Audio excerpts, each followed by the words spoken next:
ಎಲ್ಲರಿಗೂ ನಮಸ್ಕಾರಗಳು. ನಮ್ಗೆ ಬೀಳುವ ಪ್ರತಿಯೊಂದು ಕನಸಿಗೂ ಅದರದ್ದೇ ಆದ ಅರ್ಥಗಳು ಇರುತ್ತೆ. ಕನಸಿನ ವಿಜ್ಞಾನದ ಪ್ರಕಾರ ಕೆಲವು ಕನಸುಗಳು ನಮ್ಗೆ ಜೀವನದಲ್ಲಿ ಶುಭ ಸೂಚನೆಗಳನ್ನ ನೀಡಿದ್ರೆ, ಇನ್ನು ಕೆಲವೊಂದು ಅಶುಭ ಸೂಚನೆಗಳನ್ನ ನೀಡುತ್ತೆ. ಹಾಗಾದ್ರೆ ಬನ್ನಿ, ಇವತ್ತಿನ ವಿಡಿಯೋದಲ್ಲಿ ಕೆಟ್ಟ ಕನಸುಗಳ ಬಗ್ಗೆ ತಿಳಿಯೋಣ. ಅಂದ್ರೆ ಕೆಟ್ಟ ಸೂಚನೆಗಳನ್ನ ನೀಡುವ ಕನಸುಗಳ ಬಗ್ಗೆ ತಿಳಿಯೋಣ. ಒಂದು, ಕಪ್ಪು ಕಾಗೆ.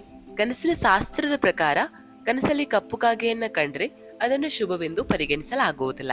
ಇದು ದೊಡ್ಡ ಅಪಾಯದ ಸೂಚನೆ. ಈ ಕನಸು ಕಾಣಿಸಿಕೊಂಡಾಗ ವ್ಯಕ್ತಿಯು ಸಾವಿನ ಸುದ್ದಿಯನ್ನ ಕೂಡ ಕೇಳಬಹುದು. 2, ಪಕ್ಷಿಗಳ ಹಾರಾಟದ ಕನಸು. ಒಬ್ಬ ವ್ಯಕ್ತಿ ಕನಸಲ್ಲಿ ಪಕ್ಷಿಗಳು ಹಾರುವುದನ್ನು ನೋಡಿದ್ರೆ ಕನಸಿನ ವಿಜ್ಞಾನದ ಪ್ರಕಾರ ವ್ಯಕ್ತಿಗೆ ಹಣದ ನಷ್ಟ ಆಗ್ಬಹುದು. ಇದು ಬಡತನಕ್ಕೆ ಕಾರಣವಾಗುತ್ತೆ. ಹಾಗಾಗಿ ಈ ರೀತಿಯ ಕನಸುಗಳನ್ನ ಅಶುಭ ಸೂಚನೆ ಅಂತ ಪರಿಗಣಿಸಲಾಗುತ್ತೆ. 3, ಜೋರಾದ ಶಬ್ದ. ಒಬ್ಬ ವ್ಯಕ್ತಿ ಕನಸಲ್ಲಿ ದೊಡ್ಡ ಶಬ್ದವನ್ನ ಕೇಳಿದಾಗ ಅದು ವ್ಯಕ್ತಿಯ ಮನೆಯಲ್ಲಿ ಕೌಟುಂಬಿಕ ಸಮಸ್ಯೆಯ ಸಂಕೇತ ಅಂತ ಪರಿಗಣಿಸಲಾಗುತ್ತೆ. ಅಂತಹ ಕನಸು ಬೀಳುವ ವ್ಯಕ್ತಿಯು ಬಹಳಷ್ಟು ಕುಟುಂಬ ವಿವಾದಗಳನ್ನ ಎದುರಿಸಬೇಕಾಗುತ್ತೆ. ಇದರಿಂದ ಅವರ ಕುಟುಂಬದಲ್ಲಿ ಹಲವು ಸಮಸ್ಯೆಗಳು ಉದ್ಭವ ಆಗುತ್ತೆ. 4, ಹಿಂಸಾತ್ಮಕ ಪ್ರಾಣಿ. ಹಿಂಸಾತ್ಮಕ ಪ್ರಾಣಿ ಕನಸಲ್ಲಿ ನಿಮ್ಮನ್ನ ಹಿಂಬಾಲಿಸುವುದು ಕೆಟ್ಟದ್ದರ ಸೂಚನೆ ಅಂತ ಪರಿಗಣಿಸಲಾಗುತ್ತೆ. ಈ ರೀತಿ ಕನಸು ಬಿದ್ದರೆ ವ್ಯಕ್ತಿಗೆ ದೊಡ್ಡ ಆರ್ಥಿಕ ನಷ್ಟ ಆಗಲಿದೆ. ಇದು ನಿಮ್ಗೆ ಹಣದ ಸಮಸ್ಯೆಯನ್ನ ಎದುರಿಸುವಂತೆ ಮಾಡುತ್ತೆ. 5, ಪ್ರಕೃತಿ ವಿಕೋಪ. ಕನಸಲ್ಲಿ ಚಂಡಮಾರುತ, ಸುಂಟರ ಗಾಳಿ ಅಥವಾ ಬೀಳುವ ಮನೆಯ ಬಗ್ಗೆ ಕನಸು ಕಂಡಾಗ ದುರದೃಷ್ಟದ ನೆರಳು ವ್ಯಕ್ತಿಯನ್ನ ಹಿಂಬಾಲಿಸಲು ಪ್ರಾರಂಭಿಸುತ್ತೆ ಅಂತ ಅರ್ಥ. ಈ ಕನಸುಗಳು ನಿಮ್ಮ ಜೀವನದಲ್ಲಿ ದುರದೃಷ್ಟವನ್ನ ಸೂಚಿಸುತ್ತೆ. 6, ಕನಸಲ್ಲಿ ರಕ್ತ.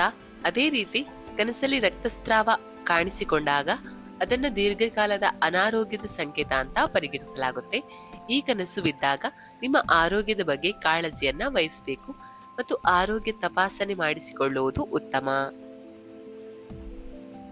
7ನೇದಾಗಿ, ಎತ್ತಿನ ಗಾಡಿ. ಒಬ್ಬ ವ್ಯಕ್ತಿಯು ರಾತ್ರಿ ಮಲಗುವಾಗ ಕನಸಲ್ಲಿ ಎತ್ತಿನ ಬಂಡಿಯನ್ನ ನೋಡಿದ್ರೆ ಇದು ಜೀವನದಲ್ಲಿ ನಡೆಯುತ್ತಿರುವ ಚಟುವಟಿಕೆಗಳ ನಿಧಾನಗತಿಯನ್ನ ಸೂಚಿಸುತ್ತೆ. ಇದು ಭವಿಷ್ಯದಲ್ಲಿ ವೈಫಲ್ಯಗಳನ್ನ ಕೂಡ ಸೂಚಿಸುತ್ತೆ. 8, ಕಪ್ಪು ಮೋಡ. ಒಬ್ಬ ವ್ಯಕ್ತಿಗೆ ಕನಸಲ್ಲಿ ಕಪ್ಪು ಮೋಡಗಳು ಕಂಡ್ರೆ ಅದು ದುಃಖದ ಸಂಕೇತ ಅಂತ ಪರಿಗಣಿಸಲಾಗುತ್ತೆ. ಶಾಸ್ತ್ರದ ಪ್ರಕಾರ ಕಪ್ಪು ಮೋಡಗಳನ್ನ ನೋಡುವುದು ಅಂದ್ರೆ ನಿಮ್ಮ ಜೀವನದಲ್ಲಿ ಶೀಘ್ರದಲ್ಲೇ ಅಡೆತಡೆಗಳು ಉಂಟಾಗುತ್ತೆ. ಅಂತಹ ಕನಸುಗಳು ಬಂದಾಗ ನೀವು ಜಾಗರೂಕತೆಯಿಂದ ಇರಬೇಕು. 9, ಸೂರ್ಯಗ್ರಹಣ, ಚಂದ್ರಗ್ರಹಣ. ನಿಮ್ಮ ಕನಸಲ್ಲಿ ಸೂರ್ಯಗ್ರಹಣ ಅಥವಾ ಚಂದ್ರಗ್ರಹಣವನ್ನ ನೀವು ನೋಡಿದ್ರೆ ಅದು ತುಂಬಾ ಅಶುಭವೆಂದು ಪರಿಗಣಿಸಲಾಗುತ್ತೆ. ಈ ಕನಸುಗಳು ಬಂದಾಗ ವ್ಯಕ್ತಿಯ ಜೀವನವು ಅನೇಕ ಸಮಸ್ಯೆಗಳಿಂದ ತುಂಬಿರುತ್ತೆ ಅಂತ ಅರ್ಥ. 10, ಕಪ್ಪು ಬಟ್ಟೆ. ಕಪ್ಪು ಬಟ್ಟೆಯನ್ನು ಧರಿಸಿರುವ ವ್ಯಕ್ತಿ ಅಥವಾ ಕಪ್ಪು ವಸ್ತು ಕನಸಲ್ಲಿ ಕಾಣಿಸಿಕೊಂಡಾಗ ಅದು ಸಾಮಾನ್ಯವಾಗಿ ಕೆಲವು ಗಂಭೀರ ಅನಾರೋಗ್ಯದ ಸಂಕೇತವನ್ನ ಪರಿಗಣಿಸುತ್ತೆ.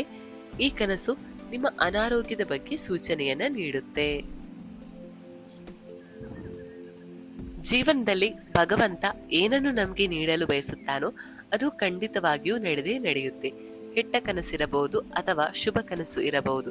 ಯಾವುದರ ಬಗ್ಗೆ ಕೂಡ ತುಂಬಾ ಚಿಂತೆ ಮಾಡುವ ಅಗತ್ಯ ಇರುವುದಿಲ್ಲ. ಹುಟ್ಟಿಸಿದಾತ ನಮ್ಮನ್ನ ಕೈ ಹಿಡಿದು ನಡೆಸುತ್ತಾನೆ ಎಂಬ ನಂಬಿಕೆ ನಮ್ಮಲ್ಲಿ ಇದ್ದರೆ ಸಾಕು. ಇದು ಇವತ್ತಿನ ವಿಡಿಯೋ ಆಗಿತ್ತು. ಇನ್ನೊಂದು ವಿಡಿಯೋದೊಂದಿಗೆ ಭೇಟಿಯಾಗೋಣ. ಅಲ್ಲಿವರೆಗೂ ಟೇಕ್ ಕೇರ್, ಬಾಯ್.